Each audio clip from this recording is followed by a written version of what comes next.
अरे सच में तुम्हारी तो बहुत ही बड़ी और गंभीर समस्या है। बोल ना। थाईलैंड की डरावनी फिल्में सबसे ज्यादा चौंकाने वाली होती हैं। आज की फिल्म है भूतिया पति, जो हंसाने और डराने के साथ आपको भावुक भी कर देगी। बैंकॉक युद्ध के दौरान गर्भवती नाना अपने पति मैक के युद्ध से लौटने का इंतजार कर रही थी, लेकिन जिस रात नाना को बच्चा होना था, दुर्भाग्य पहले ही आ गया। कठिन प्रसव के कारण आखिरकार नाना और उसका बच्चा दोनों ही मर गए। उसके बाद से जब भी शाम ढलती, गांव वाले हमेशा पुल के किनारे एक औरत को बच्चे को गोद में लिए खड़े देखते, जो बार बार अपने पति का नाम पुकारती रहती थी। गांव वाले अपने अपने घरों में छुप जाते, दरवाजे खिड़कियां बंद कर लेते। पूरा गांव एकदम शांत हो जाता, बस उस औरत की डरावनी पुकार की आवाज गूंजती रहती। युद्ध के मैदान में गोलाबारी लगातार चल रही थी। मैक बार बार मौत के मुंह से बच निकलती रही। उसे जिंदा रहने की ताकत बस इसी विश्वास से मिलती थी कि वो अपने गांव लौटकर नाना से मिल सकेगी। आखिरकार जैसे तैसे युद्ध खत्म हुआ। मैक ने अपने 4 सख्त मिजाज साथी सैनिकों को अपने गांव मेहमान बनने के लिए बुलाया। गांव पहुंचते ही मैक को अजीब लगा कि कोई दिख नहीं रहा, शायद सब सो गए हों। नाना को देखते ही मैक ने उन्हें गले लगा लिया और फिर अपने बेटे को गोद में उठाकर चूमने लगी। युद्ध की मुश्किलें अब बीत चुकी थीं। परिवार के साथ घर की गर्माहट में भविष्य की सोचकर उसे सब अच्छा लगने लगा और सारी परेशानियां अब बेमानी थीं। थोड़ा सुकून भरे पल बिताने के बाद माई ने नाना का हाथ पकड़कर बाहर ले आई और अपने 4 साथियों से मिलवाया। वे हैं दाढ़ी वाले भैया, चश्मे वाले भैया, तेज भैया और गोलू भैया। नदी के उस पार जो खाली घर है वो माई की दिवंगत मौसी का घर है। आने वाले दिनों में ये चारों वहीं रह सकते हैं। साथियों को ठिकाने लगाने के बाद ये दोनों पति पत्नी लंबे समय बाद अपने 2 जन के पल का आनंद लेते हैं। माई ने नाना से कहा कि अब वो उसे कभी छोड़कर नहीं जाएगी। भले ही ये बस एक बात थी, लेकिन नाना इतनी भावुक हो गई कि उसकी आंखों से आंसू झरझर बहने लगे। माई ने नदी की सतह की ओर इशारा करते हुए पूछा कि क्या वो जुगनू है, लेकिन नाना ने कहा कि वो तो भूतिया आग है। माई डर के मारे तुरंत नाना के पीछे छुप गई, क्योंकि उसे सबसे ज्यादा डर भूतों से लगता है। नाना की एक अनजानी सी बात ने माहौल को गंभीर कर दिया। माई को भूतों से डर लगता है। अगर नाना ने सच बता दिया तो दोनों कभी साथ नहीं रह पाएंगे। रात को नाना लोरी गाकर बच्चे को सुला रही थी। उसकी मधुर आवाज सुनकर पड़ोस के घर के बच्चे डर के मारे रोने लगे। दादी बस डर के मारे अपनी पोती के कानों को हाथ से ढक सकती थी।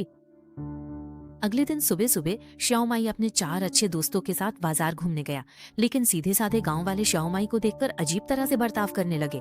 बिस्किट बेचने वाली आंटी ने तो अपना ठेला ही पलट दिया। मछली बेचने वाले अंकल ने तो वही मछलियों को छोड़ दिया। सिर्फ शराब की दुकान की मालकिन ने, जो नशे में थी, कुछ ज्यादा बोल दिया। उसने श्याओ माई से कहा कि जल्दी घर लौट जाओ और झुककर अपनी टांगों के बीच से नाना और बच्चे को देखो।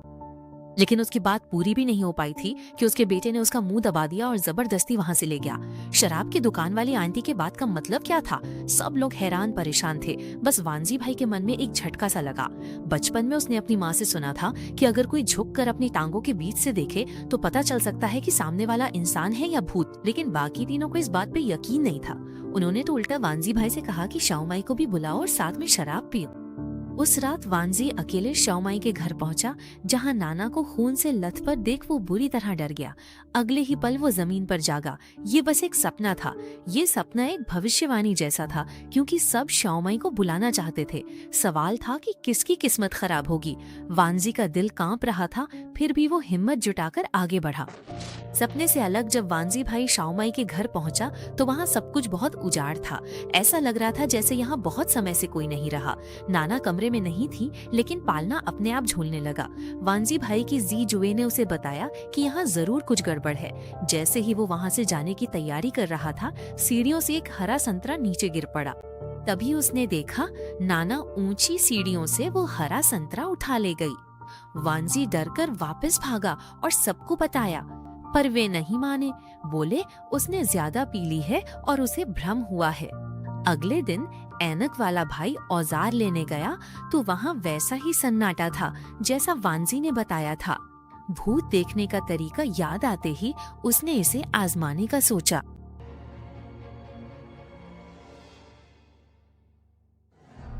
वाह भाई, तुम्हारी सोच तो बड़ी अनोखी है। लगता है तुम्हें हिंदी भाषा तुम्हारी खेल की टीचर ने पढ़ाई है। आंखों की सुरक्षा के लिए चश्मा। चश्मे वाले ने दावा किया कि नाना भूत नहीं है, पर जल्द ही उसकी हालत बिगड़ गई। पिछवाड़े शौच करते वक्त उसे रूबी की अंगूठी वाली एक लाश दिखी। डर कर भागते हुए वो मधुमक्खी के छत्ते से टकरा गया, जिससे उसका चेहरा सूज गया।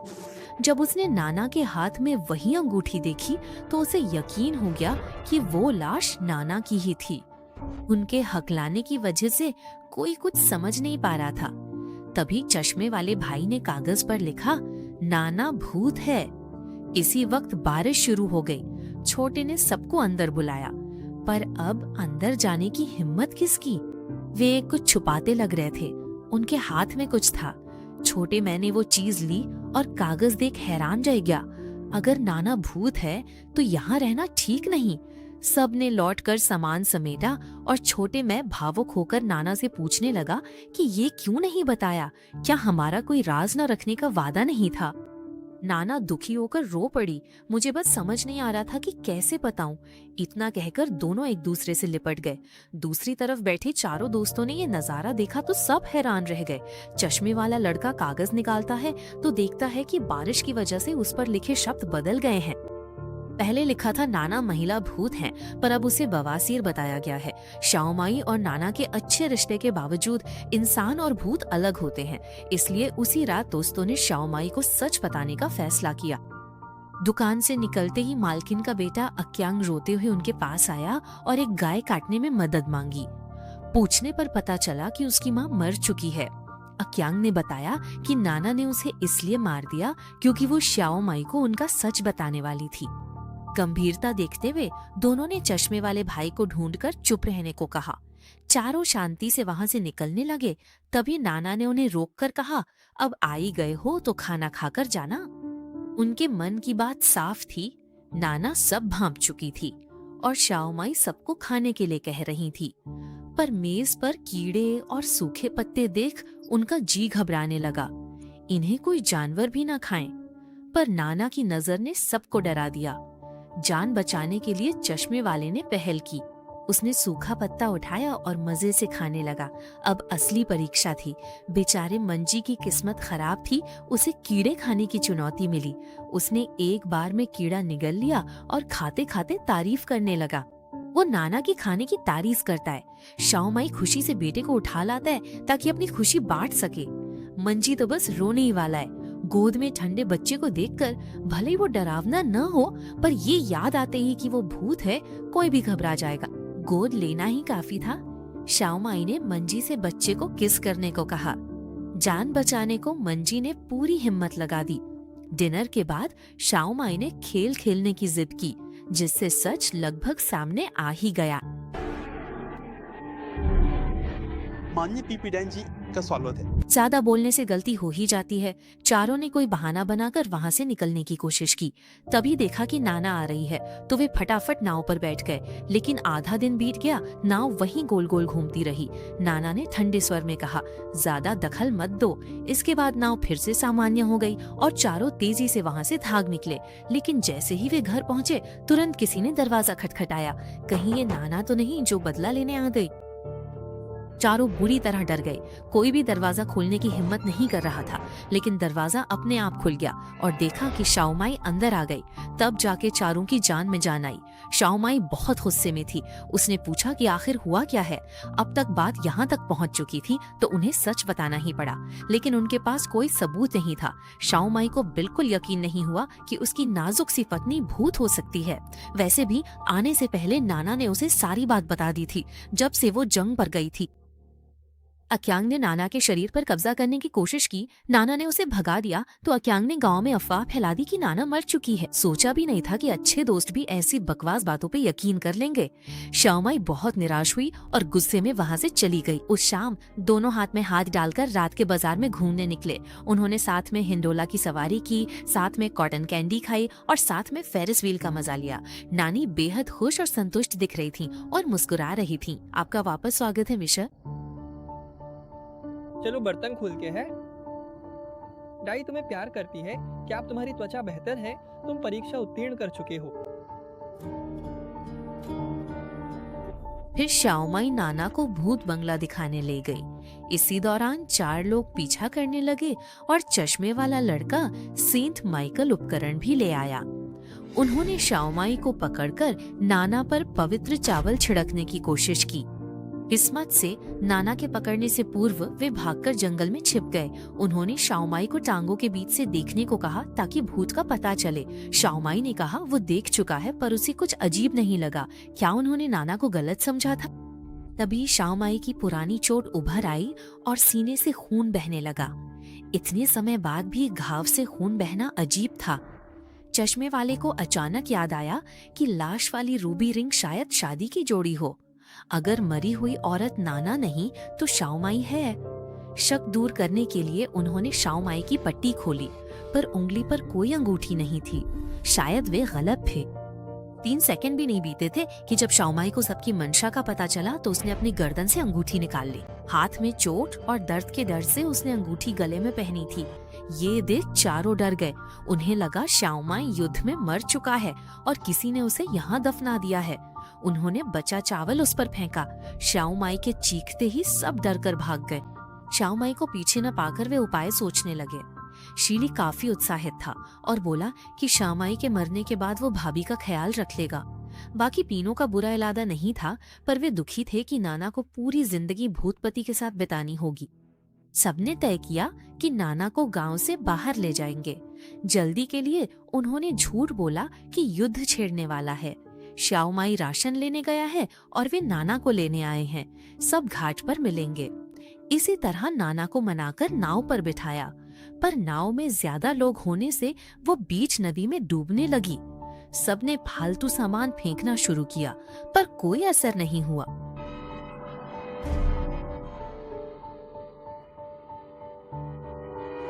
गुस्से में चश्मे वाला लड़का रुक गया जबकि बाकी नाव चलाते रहे।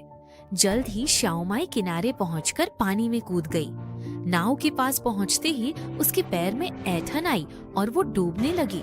पहले सबको ये मजाक लगा पर जल्द ही सब समझ गए कि मामला गंभीर है। क्या कोई भूत डूबता है? सबने श्याओमाई को नाव पर खींचा। चश्मे वाले ने पूछा कि चावल लगने पर वो इतना क्यों चिल्लाई। श्याओमाई ने घाव दिखाते हुए कहा, चावल सीधे चोट पर लगा, तुम होते तो और चिल्लाते। कस कर बांधने और घसीटने से खून निकलना लाजमी था। गलत फहमी तो मिटी पर सवाल ये था कि अगर दोनों भूत नहीं हैं तो चश्मे वाले ने जो लाश देखी थी वो किसकी थी? सब लोग हैरान थे कि तभी दाढ़ी वाले भाई के शरीर से एक तांबे की अंगूठी गिरकर नाव पे आ गई। चश्मे वाले की आंखें हैरानी से फैल गईं। क्या दाढ़ी वाला भाई ही असली भूत है? मुझे लगता है ये पाप हो गया है। ज्यादा सोचने का वक्त नहीं था। चश्मे वाले ने एक लात मारकर टाइगर भाई को पानी में गिरा दिया। फिर सब लोग पूरी ताकत से किनारे की ओर नाव चलाने लगे लेकिन छोटी नाव हिल में नहीं रही थी। तभी नाना ने चप्पू आगे बढ़ा दिया। चश्मे वाले को कुछ गड़बड़ महसूस हुई। चप्पू तो उसने नदी में फेंक दिया था, फिर नाना के पास कैसे आया? एक डरावना शक उसके मन में आया। इस बार चश्मे वाले ने एकदम सही तरीके से पीछे मुड़कर देखा। बॉस को धमकी दे रहे हो? अरे नहीं, ऐसा नहीं है। इसे बंद मत करो। आओ उस सब्जी को उस बर्तन में डालो और दूध भी उसी में डाल दो। मीठी शक्कर और ताजा पनीर, जरा देखो। अब लग रहा था कि नाना सच में भूत है। सबने मिलके माई को पकड़कर नदी में कूद गए और तैरते हुए किनारे पहुंचे। देखा कि माई अब भी नाना को ढूंढना चाहती है तो सबने उसे बेहोश कर घसीट लिया। फिर सब गांव के मंदिर में जाकर पुजारी की शरण में छुप गए। जल्दी नाना फिर दौड़ते हुए आ गई। पुजारी ने पवित्र जल छिड़का ताकि भूत रुक सके पर ये शांति ज्यादा नहीं चली। पुजारी ने सोचा न था कि उसके साथ के लोग इतने निकम्मे निकलेंगे जिन्हें संभालना असंभव होगा। पवित्र जल और चावल बिखर गए। पुजारी के पास एक अचूक उपाय था। घेरे के अंदर सब सुरक्षित रहते पर अफरा तफरी में उन्होंने पुजारी को ही बाहर धकेल दिया। अब जान बचाना ही प्राथमिकता थी। पुजारी खिड़की से भाग गया। दिक्कत ये थी कि सब एक ही रस्सी से बंधे थे जिससे चलना मुश्किल हो गया था। बड़ी मुश्किल से वे मुख्य दरवाजे तक पहुंचे पर वहां भीगे दाढ़ी वाले शख्स को खड़ा पाया। कोई रास्ता न देख वे मजबूरन मंदिर के मुख्य हॉल में लौट आए। जब उन्होंने दाढ़ी वाले को पकड़ना चाहा तो पता चला कि पवित्र जल बेअसर है, क्योंकि वो भूत नहीं था, वो तो लालच में चुपके से अंगूठी चुरा रहा था। सच्चाई जानकर सब उसे डांटने लगे। असली भूत नाना तो अभी भी यही है। इससे पहले कि वे पूरी तरह से ठीक से कुछ समझ पाते या संभल पाते। उनके भागने तक बहुत देर हो चुकी थी। नाना ने दरवाजे खिड़कियां बंद कर उन्हें फंसा लिया।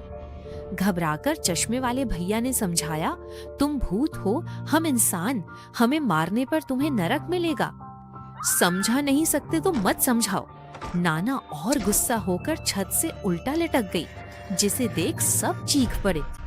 नाना ने बताया कि शराब की दुकान की मालकिन को उसने नहीं मारा था, वो खुद ही ज्यादा पीकर नदी में गिर गई और डूब गई। नाना ने निराशा में कहा कि वो तो बस शाओमई के साथ रहना चाहती थी, कभी किसी को नुकसान पहुंचाने का इरादा नहीं था, फिर भी हमेशा कोई ना कोई बीच में अड़चन डाल देता है। इतना कहकर नाना ने अपनी कई मीटर लंबी बाहें फैला दी। शाओमई डरी नहीं, बल्कि नाना के सामने आकर आंसुओं के साथ सच बता दिया। असल में उसे पहले से ही पता था कि नाना भूत है। होंगमैन दावत वाले दिन जब सब डर के मारे भाग गए थे, उसने अपनी टांगों के बीच से एक नजर डाली थी। उसे पता था नाना भूत है। आंगन से उनकी लाश निकलने पर भी शाओ माई के लिए वो सबसे प्यारी थीं। साथ रहने के लिए उसने सब छुपाया। कीड़े पत्ते खाते हुए वो सामान्य होने का नाटक करती और घिन दबाकर सब निगल जाती। वो नाना के खाने की तारीफ करती और कहती, मुझे भूतों से डर लगता है, पर तुम्हारे बिना रहना उससे भी डरावना है। आमतौर पर बिकने वाली चीजें थोड़ी बहुत मिल जाती हैं। इम्यून सिस्टम तो जैसे ही दिखा उसे खरीद बेच लिया जाता है और लोग अपने घर में इस्तेमाल करते हैं। काफी बड़ा है। ठीक है, अब तो कुछ बचा ही नहीं। मैं थोड़ी देर डाई किया। उस विभाग में बड़ी समस्या है। 5 देशों का क्या होगा? हाँ, वो मकाऊ वाला। अरे सुनिए, श्यामाई। शाओ माई की भावनाओं से नाना भावुक होती है और साथी भी प्रभावित होकर कहानी पूरी करने का फैसला करते हैं। अंत में नाना कहीं नहीं जाती, बल्कि अपनी सुपर पावर से होस्ट की छत की मरम्मत करती है और भूत बंगले में एनपीसी की नौकरी पा लेती है। उसका अभिनय टिकट की कीमत वसूल करवा देता है। हालांकि कुछ गांव वाले अचांक के उकसावे में नाना को भगाना चाहते हैं, पर नाना के सामने आते ही वे डरकर भाग जाते हैं।